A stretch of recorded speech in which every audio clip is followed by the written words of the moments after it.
menilai terkait adanya diksi petugas partai yang diduga mempengaruhi publik, akhirnya memilih untuk beralih kepada Prabowo memberikan dukungannya.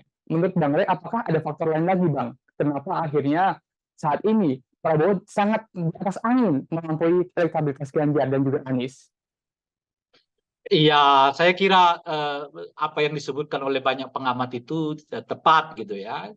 Nah, bahwa diksi petugas partai itu benar-benar tidak apa namanya itu ya, tidak tidak tepat diucapkan saat ini gitu. Dan sayangnya ini berulang-ulang justru ditekankan oleh PDI Perjuangan gitu. Udah dikritik, ya bukannya berhenti malah nambah lagi. Akibatnya kesannya adalah ya Pak Jokowi, Pak Ganjar itu orangnya PDI Perjuangan gitu. Nah, apa akibatnya? Ya akibatnya kemudian kan kita nggak milih petugas partai, kita Hmm, memilih calon Presiden. presiden gitu kira-kira. Itu kan udah umum ya berkembang di tengah masyarakat gitu. Yang lagi-lagi itu disadari oleh PDI Perjuangan menurut saya, tapi mereka enggan untuk mengubah cara komunikasinya gitu. Ya itu persoalan mereka sendiri lah ya kan. Karena kalau mereka tidak mau ya meninggalkan itu ya saya kira akan begini apa namanya situasi Ganjar Pranowo gitu. Saat Baik. yang bersamaan disebabkan oleh karena itu Ganjar terbaca bukan milik publik gitu. Kan salah satu faktor yang membuat Ganjar dahulu naik terus justru sebelum dideklarasikan Hmm, itu karena ia dianggap punya orang gitu loh, punya semua hmm, orang gitu. Bukan punya satu atau dua kelompok, tapi punya betul. semua orang gitu. Belum ada simbol tertentu di dalam dirinya. Dia masih membawa simbol rakyat, simbol masyarakat secara umum gitu. Itu yang membuat intensitas suaranya terus meningkat gitu. Terus mendapat simpati masyarakat.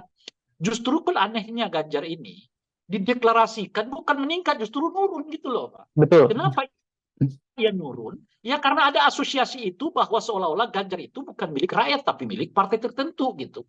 Hmm, Makin kuat asosiasi itu, kelihatan makin turun suaranya Ganjar Pranowo gitu. Dan saya kira ini disadari oleh PDI Perjuangan, meskipun mereka menolaknya secara terbuka.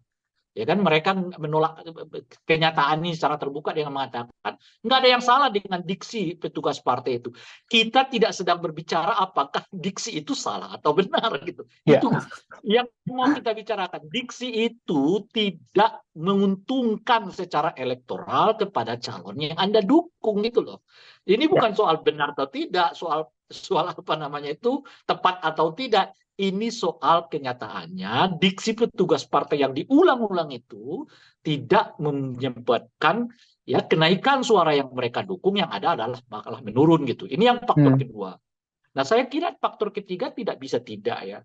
Makin renggangnya hubungan Pak Jokowi dengan Ganjar dan juga dengan PDI Perjuangan memang mengakibatkan adanya perpindahan pemilih ya. Saya berulang kali mengatakan di telunjuk Pak Jokowi itu ada 15% yang kalau Pak Jokowi beralih ke kiri atau ke kanan itu ikut serta gitu. Nah, faktor Pak Jokowi yang belum kelihatan dekat dengan Ganjar inilah menurut saya yang membuat stagnasi suaranya Ganjar Pranowo sampai saat ini, dan saat yang bersamaan mengakibatkan suara Pak Prabowo itu terus meningkat gitu. Terima kasih sudah nonton. Jangan lupa like, subscribe, dan share ya.